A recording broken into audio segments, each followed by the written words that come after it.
and how the determination, focus, and teamwork guide the way for the dreams to come true. And now we see how the hard work begins to show result as they overcome distraction and stay focused on their goals. Oh, this is the turning point.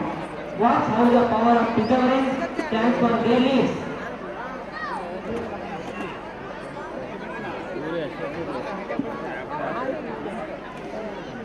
ನಮ್ಮ ತೋಟದಲ್ಲಿ ಒಂದು ಸ್ವಲ್ಪ ಕೆಲಸ ಇಟ್ಕೊಂಡು ಹೋಗ್ಬರ್ತೀನಿ.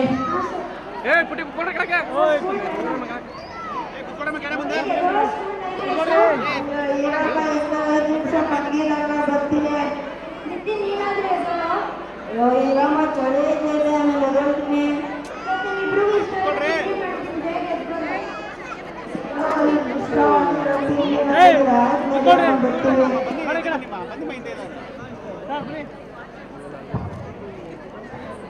ಅಯ್ಯೋ 6 ವಾರ ಇತ್ತು ಹೋಗ್ಬೇಕು. ತಿಂಡಿ ಆಗಿದೆ, ಯೂನಿಫಾರ್ಮ್ ಆಗಿದೆ, ಇನ್ನೂ ಯೂನಿಫಾರ್ಮ್ ಓ ಇದೋಳು ಟೈಮ್ ಆಯ್ತು. ಇಷ್ಟು ಬೇಗ ಯಾರಿದೆ ಸರಿ, ನನ್ನ ಕೆಲ್ಸಕ್ಕೆ ಟೈಮ್ ಆಯ್ತು, ನಾನು ಹೋಗ್ತೀನಿ. ರೆಡಿ ಆಗೋ. ಹಾಂ ಸರಿ ಆಯ್ತು. ಎದೋ ಬರೋ ಟೈಮ್ ಆಯ್ತು ಸ್ಕೂಲ್ಗೆ. ಹಾಂ ಸರಿ ಹೋಗೋ, ಬಂದು ಸ್ಕೂಲಿಗೆ ಟೈಮ್ ಆಯ್ತು. ರೆಡಿ ಆಗೋ.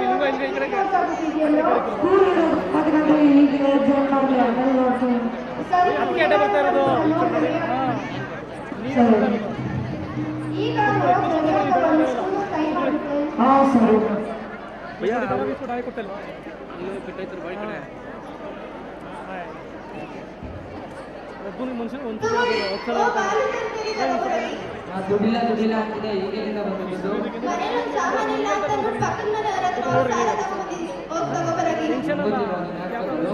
ನನ್ನ ಫ್ರೆಂಡ್ಸ್ ಇಲ್ಲಿ ಏನಾದ್ರು ಇರ್ಬೇಕಲ್ಲ.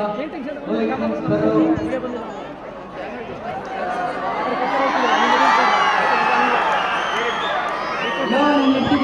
ಇವತ್ತು ಬರೋ ಪಾರ್ಟಿ ಮಾಡೋಣ. ನೀನ್ ಮರಂಗಿದ್ರೆ ಬಾಯಿಂದಿರು.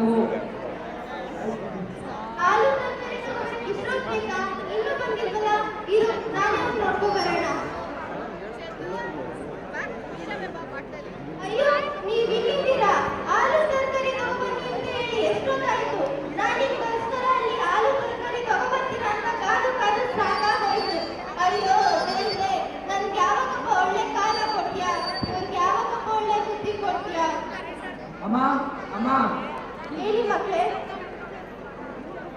ಸ್ಕೂಲಿಗೆ ಟೈಮ್ ಆಯ್ತು, ರೆಡಿ ಮಾಡಮ್ಮ.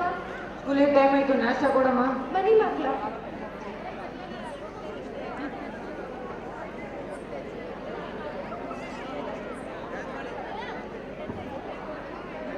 ನಾಳೆ ಬೆಳಿಗ್ಗೆ ಬೇಗ ಎದ್ದೇಳಬೇಕು, ಅಲಾರಾಮ್ ಮಾಡಿಕೋ.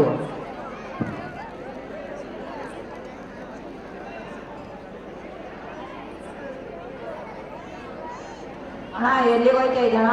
ತಮ್ಮ ಅಪ್ಪ ಅಮ್ಮ ತುಂಬಾ ಕಷ್ಟಪಟ್ಟು ಫೀಸ್ ಕಟ್ತಾವ್ರೆ. ಅದಕ್ಕೆ ನಂದು ಅಂಕಲ್ನ ಮಾತಾಡಿದ್ದೀನಿ. ನ್ಯೂಸ್ ಪೇಪರು ಮತ್ತೆ 4 ಜಾಗ ಖಾಲಿ ಇದೆ ಅಂತೆ, ಅದಕ್ಕೆ ಗೊತ್ತಾ ಇದ್ದೀನಿ ತಮ್ಮ. ಸರಿ ಅಣ್ಣ, ಬೇಗ ಬಂದ್ಬಿಡು.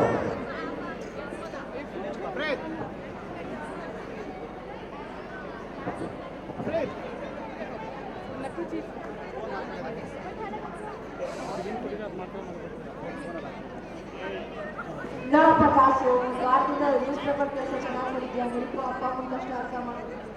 Thank you.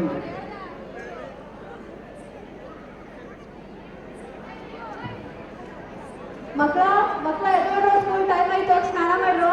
ಆಯ್ತಮ್ಮ.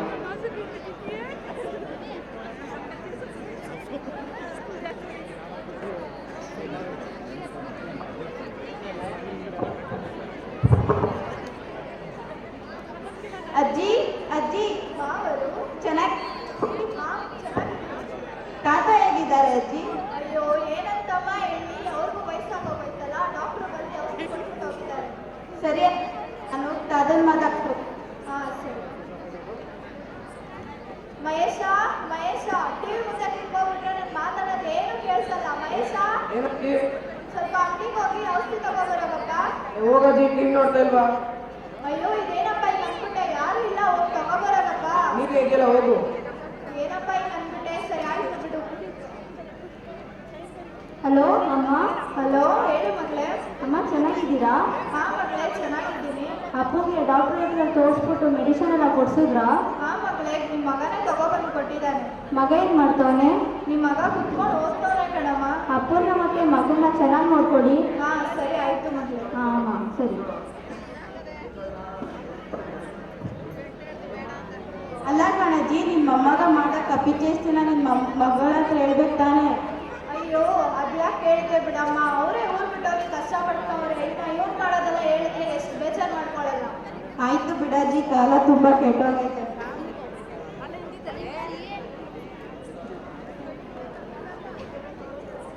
ರಾಜು, ಓಯ್ ರಾಜು, ಎದ್ದಳು, ಸ್ಕೂಲ್ ಟೈಮ್ ಇತ್ತು. ಇನ್ನು ಸ್ವಲ್ಪ ಮಲ್ಕೋತೀನಿ ಮಾವ. ಸ್ಕೂಲಲ್ಲೂ ಓದೋದಿಲ್ಲ, ಮನೇಲೂ ಓದೋದಿಲ್ಲ, ಎದ್ದಳು. ಈ ಮಾವ ಒಂದು ಯಾವಾಗಲೂ ಇದೆ ಬಿಡು, ನಾನು ನಮ್ಮ ಚಿಕ್ಕ ಮಾವನ ಮನೆ ಬರ್ತೀನಿ. ರಾಜು, ಯಾಕೋ ಈಗ ಎದ್ಬಿಡಿ, ನಾವು ಹೋಗೋಗ್ತೇವೆ. ಹೇಳಿ, ಇನ್ನೊಂದು ಸ್ವಲ್ಪ ಹೊತ್ತು ಮಲ್ಕೋಗು. ಸರಿ ಮಾವ, ಎಷ್ಟು ಒಳ್ಳೆ ಮಾವ. ಅಪ್ಪ ಅಪ್ಪ ಸ್ಕೂಲ್ ಟೈಮ್ ಆಯ್ತು, ಬೇಗ ನಡೀರಿ.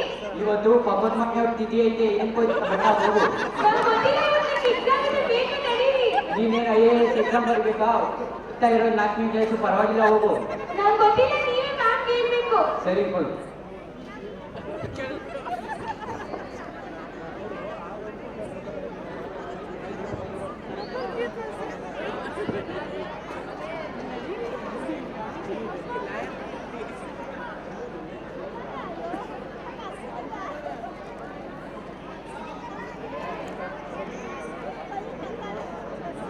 ಎಲ್ಲರೂ ಏನ್ ಮಾಡ್ತಾ ಇದ್ದೀರಾ? ಎಲ್ಲ ಪ್ರಿಪೇರ್ ಆಗಿದ್ದೀರಾ ಟೆಸ್ಟ್ಗೆ? ಸರಿ ಆಯ್ತು, ನನಗೆ ಅಟೆಂಡೆನ್ಸ್ ಕರಿತೀನಿ, ಎಲ್ಲ ಅಟೆಂಡೆನ್ಸ್ ಹೇಳಿ. ಮೋನಿಕಾ, ಸವಿತಾ, ಅಮ್ಮ ಹೇಳಿದ್ರು ಅವ್ರು ಅವ್ರು ದೀಪಿಕಾ, ಗಾನ್ವಿ, ನಾನು ಅವ್ರ ಅಮ್ಮನ ಜೊತೆ ದೇವಸ್ಥಾನಕ್ಕೆ ಹೋಗಿದ್ದೆ. ರಾಜು, ಪಕ್ಕದ ಮನೆ ತಿಥಿ ಅಂತ ಅದಕ್ಕೆ ಬಂದಿಲ್ಲ. ನಿಮಗೆ ಧೈರ್ಯ ನೋಡಿ ನಾಳೆ ಟೆಸ್ಟಿಗೆ ಕೊಂಡು ರಜಾ ಹಾಕಿದ್ದೀರಲ್ಲ.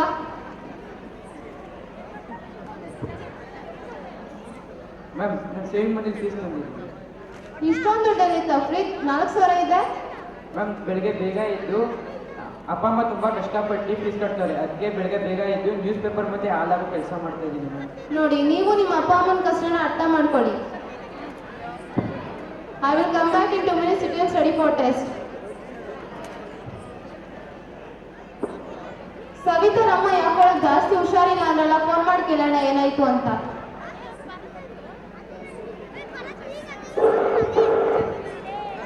ನಮಸ್ತೆ ಮೇಡಮ್. ನಮಸ್ತೆ ರೀ ಮೇಡಮ್. ಇವತ್ತು ಸವಿತಾ ಯಾಕೆ ಸ್ಕೂಲ್ ಬಂದಿಲ್ಲ? ಮೇಡಮ್ ಅವರೇ, ಅವಳಿಗೆ ತುಂಬ ಹುಷಾರಿಲ್ಲ ಮೇಡಮ್ ಅವರೇ.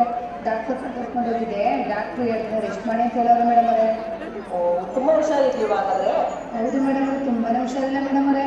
ಸರಿ ಅಮ್ಮ, ಹಾಗಾದ್ರೆ ನಾಳೆ ಅವ್ರು ಸ್ಕೂಲ್ ಕಳಿಸ್ಬೇಕಾದ್ರೆ ಆ ಡಾಕ್ಟರ್ ಬರ್ಕೊಟ್ಟಿದ್ದಾರಲ್ಲ ರಿಸಿಪ್ಟ್, ಅದನ್ನ ಅವ್ರ ಕೈಲಿ ಕೊಟ್ಟು ಕಳಿಸಿ ಮೇಡಮ್. ಆಯಿತು ಮೇಡಮ್ ಅವರೇ, ಖಂಡಿತ ಕೊಟ್ಕೊಡ್ತೀನಿ ಮೇಡಮ್ ಅವರೇ. ಗಾನ್ವಿ ಅಮ್ಮಂಗೂ ಫೋನ್ ಮಾಡಿ ಕೇಳೋಣ ಏನಾಯ್ತು ಅಂತ.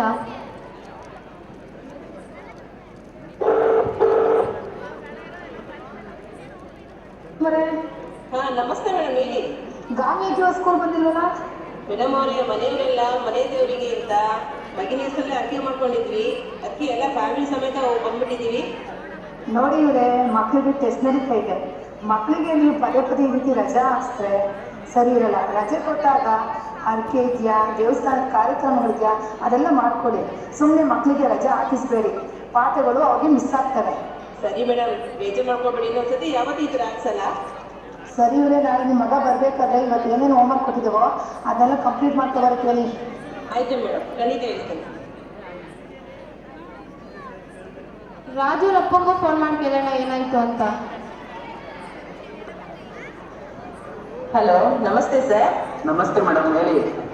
ಸರ್, ರಾಜೇಗೆ ಇವತ್ತು ಸ್ಕೂಲ್ ಬಂದಿಲ್ಲ? ಅಯ್ಯೋ ಮೇಡಮ್ ಅವರೇ, ಅವ್ನು ಹೇಳ್ದ ಟೆಸ್ಟ್ ಇದೆ, ಸ್ಕೂಲ್ಗೆ ಹೋಗ್ಬೇಕು ಅಂತ. ನಾನೇ ಪಕ್ಕದ ಮನೆಯವ್ರ ದಿವಸ ಇತ್ತು ಅಂತ ರಜೆ ಹಾಕ್ಸ್ತೆ ಮೇಡಮ್.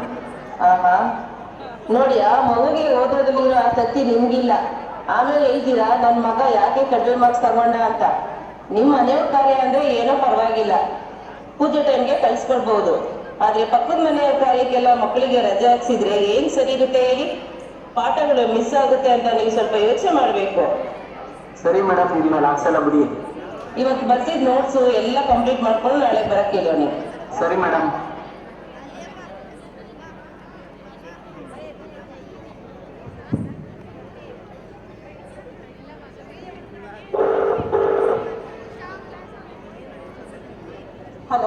ನಮಸ್ತೆ ಸರ್, ಸ್ಕೂಲಿಂದ ಮಾತಾಡೋದು. ನಮಸ್ತೆ, ಗೊತ್ತಾಯ್ತು ಹೇಳಿ ಮೇಡಮ್. ಸರ್, ನಿಮ್ಮ ಮಗನ ಫೀಸು 7,000 ಇತ್ತು. ಅದರಲ್ಲಿ 4,000 ಕ್ಲಿಯರ್ ಆಗಿದೆ. ಇನ್ನು 3,000 ಬ್ಯಾಲೆನ್ಸ್ ಇದೆ. ಅದು ಆದಷ್ಟು ಬೇಗ ಪೇ ಮಾಡಿಕೊಡಿ. ಅಯ್ಯೋ, ನಾನು ಯಾವ ಫೀಸು ಕಟ್ಟಿಲ್ವಲ್ಲ ಮೇಡಮ್. ಸರ್, ನೀವಲ್ಲ, ನಿಮ್ಮ ಮಗ ಮನೆಗಳಿಗೆ ಪೇಪರು ಹಾಲು ಹಾಕೊಂಡು ಬಂದು ದುಡ್ಡನ್ನ ಅದನ್ನು ಸೇವ್ ಮಾಡಿಕೊಂಡು ಸ್ಕೂಲಿಗೆ ಫೀಸ್ ಅಂತ ಕಟ್ಟಿದ್ದಾರೆ.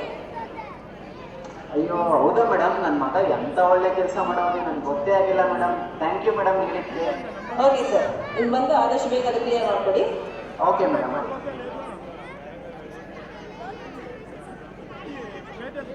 ಸರಿ, ಇವಾಗ ನಮ್ಮ ಮೀಟಿಂಗ್ ಇದೆ, ಎಲ್ಲ ಕುತ್ಕೊಂಡು ಓದ್ತಾ ಇರಿ.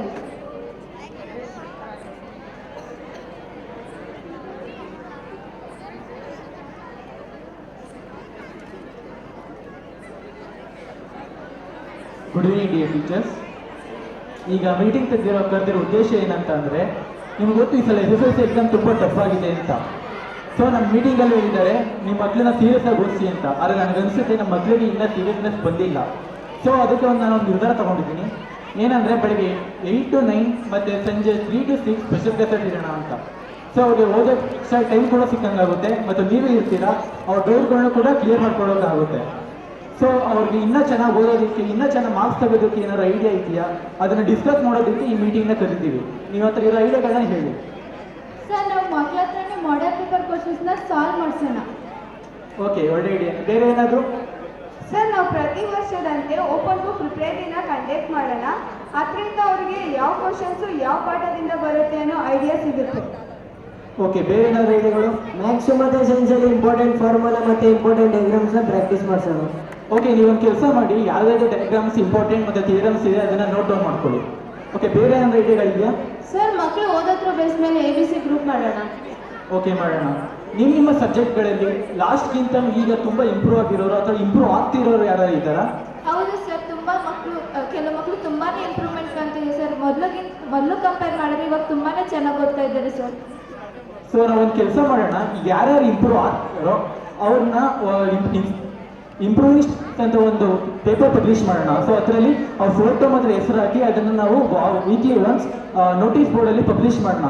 ಸೊ ಯಾರ್ಯಾರು ಇದ್ದಾರೆ ಅವ್ರಿಗೆ ಇನ್ನೂ ಹೋಗಬೇಕು ಮತ್ತು ಮಾರ್ಕ್ಸ್ ತೆಗಿಬೇಕು ಅಂತ ಮೋಟಿವೇಶನ್ಸ್ ಆಗುತ್ತೆ. ಸೊ ಈಗ ಏನೋ ಐಡಿಯಾಗಳನ್ನ ಮಾಡಿದ್ದೀವಿ, ಅದನ್ನು ಸ್ಟೂಡೆಂಟ್ಸ್ ಅರ್ಥ ಮಾಡಿ ಅವ್ರಿಗೆ ಇನ್ನೂ ಓದೋಕ್ಕೆ ನೇರು. So all the best. Thank you sir.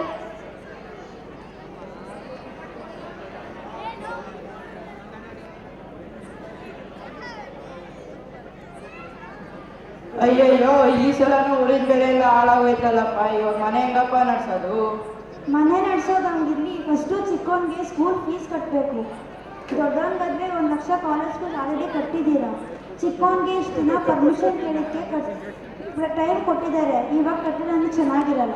ಓ ಸರಿ ಬಿಡು, ನಾನು ನಾಳೆ ಯಾರ ಹತ್ರನಾದ್ರು ಬಡ್ಡಿಗೆ ದುಡ್ಡು ಇಸ್ಕೊಂಡ್ಬಂದು ಕೊಡ್ತೀನಿ, ಇಬ್ರು ಫೀಸ್ ಕಟ್ಟೋಣ. ಹಾಂ ಸರ್.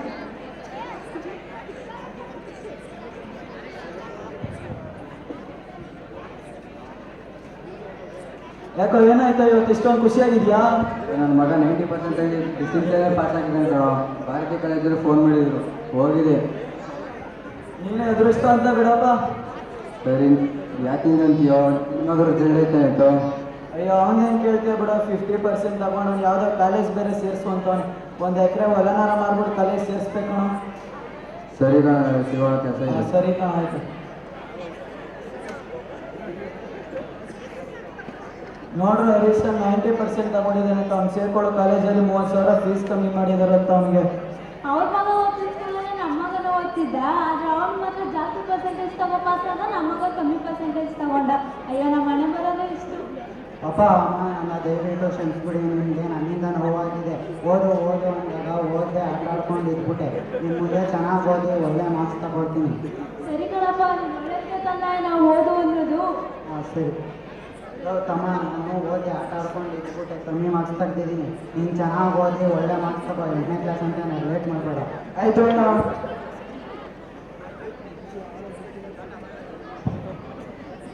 ಯಾಕೆ ಅನಿಸ್ತಿದ್ಯಾ? ನಾನು ಎಕ್ಸಾಮಲ್ಲಿ ಕಮ್ಮಿ ಮಾರ್ಕ್ಸ್ ತೆಗೆದ್ಬಿಟ್ಟು ನಮ್ಮ ಅಪ್ಪ ಅಮ್ಮ ನೋವಾಗೋ ಥರ ಮಾಡಿದ್ದೀನಿ. ಇನ್ನು ಮುಂದೆ ಚೆನ್ನಾಗಿ ಓದಿ ಒಳ್ಳೆ ಮಾರ್ಕ್ಸ್ ತಗೋಬೇಕು ಕಣೋ. ಒಳ್ಳೆ ನಿರ್ಧಾರ ತಗೊಂಡಿದ್ದೆ ಬಿಡು. ಸಾರಿ ಪೇರೆಂಟ್ಸ್, ನಾವೆಲ್ಲ ಪ್ರಿಪ್ರೇಟರ್ ಕಮ್ಮಿ ಮಾರ್ಕ್ಸ್ ತೆಗ್ದು ನಿಮಗೆಲ್ಲ ನೋವು ಮಾಡಿದ್ದೀವಿ. ಇನ್ನು ಮುಂದೆ ಚೆನ್ನಾಗಿ ಓದಿ ಒಳ್ಳೆ ಮಾರ್ಕ್ಸ್ ತೆಗ್ದು ಮೇನ್ ಎಕ್ಸಾಮ್ಗೆ ಚೆನ್ನಾಗಿ ಮಾರ್ಕ್ಸ್ ತೆಗಿತೀವಿ. ನಮ್ಮಿಂದ ಏನಾದರೂ ತಪ್ಪಾಗಿದ್ರೆ ಸಾರಿ. ಧನ್ಯವಾದಗಳು. The message of this